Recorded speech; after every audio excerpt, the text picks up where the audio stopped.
All right, so let me just tell you a little bit about the mass content of string theory.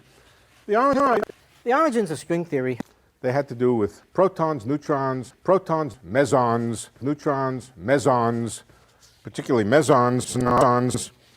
In fact, the theory was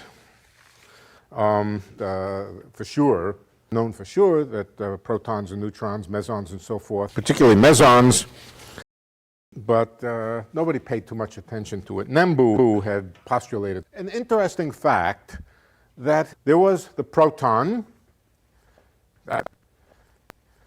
and the neutron. No. Let me describe it to you in terms of meson-meson scattering, particularly mesons. Now, Why did you suggest that doing new particle quarks would change? It consists of a quark, an anti-quark, and a whole bunch of stuff in between. Now that bunch of stuff in between. Now that bunch of stuff in between might have been a collection of particles that are forming a string, that are forming a string, truly stretched clock.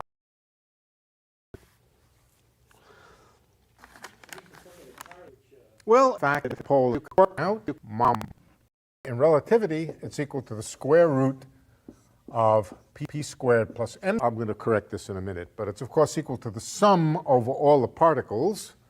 Let's just write it as square root of p squared plus m squared, where p squared is m squared.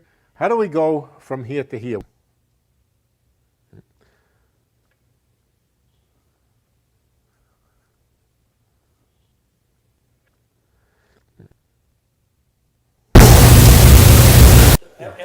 If you had an ordinary rubber band and it was vibrating in fact,